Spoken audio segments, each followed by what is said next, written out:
Because by breath we mean the gross air with oxygen and stuff. But the yogis can do that because they then get hold of the source of the breath, prana.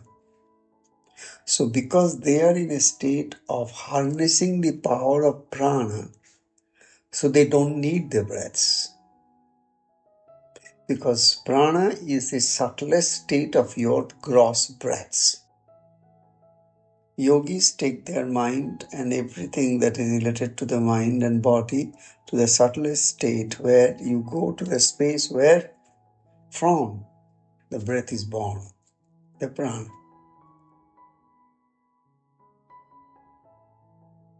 Because they eat prana, they don't have to eat anything else. So for years without eating they can survive, only on prana. They say the yogis live by having the air. But actually it's not air. They are not living with only taking the air. They have tapped the energy of that which is called the prana. Now they can do miracles. Space between thoughts, space between breaths. And there's space between everything in this world, even between our heartbeats and two words. Even when we write anything or type on our WhatsApp, we don't so much mark that we talk about words. Words are again something between two and there's a space, then is a word. Others all gibberish. There'll be no word. The space give the word.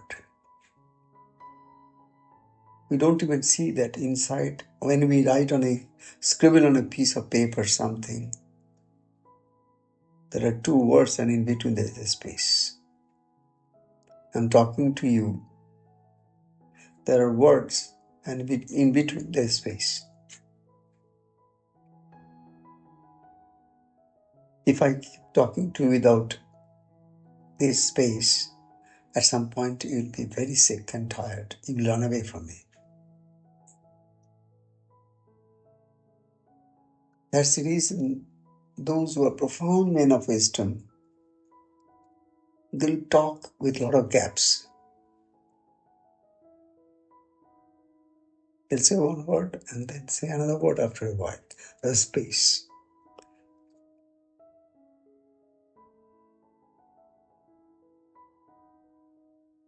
So the whole process of this subtlety of the life's metrics is designed by the designer on this particular space.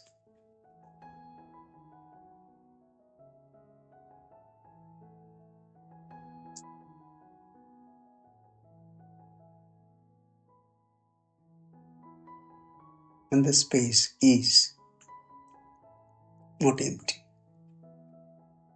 Between thought, it's not the emptiness. It's a kind of a fullness beyond fullness. It's something which the Vedas talk about. Purnamadaha, Purnamidam, Purnat, Purnamudachyate. Purna, it's Purna.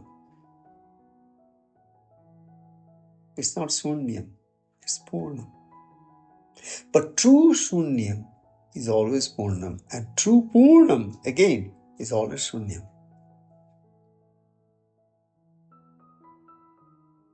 True emptiness is complete wholeness, fullness, totality.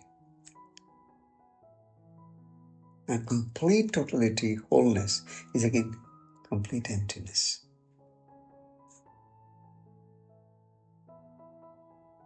And that's the reason in the spiritual world, at times people get very confused because it is so contradictory. You say it's all sunyam, it's all empty. Sunyavada, that's a huge philosophy, only on emptiness. Sunyavad, that's a bath, means philosophy. Buddhists, mostly, they talk about Sunyavad. As it is, the entire Zen philosophy is only on Sunya. You go to a state where the mind is empty of thoughts. That's it. Zen.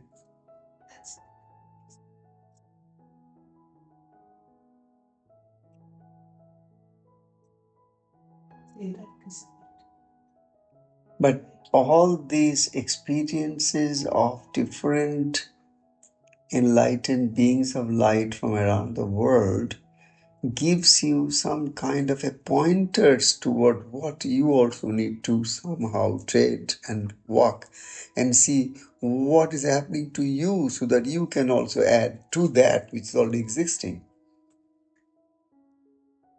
But if you don't have these pointers, where do you start?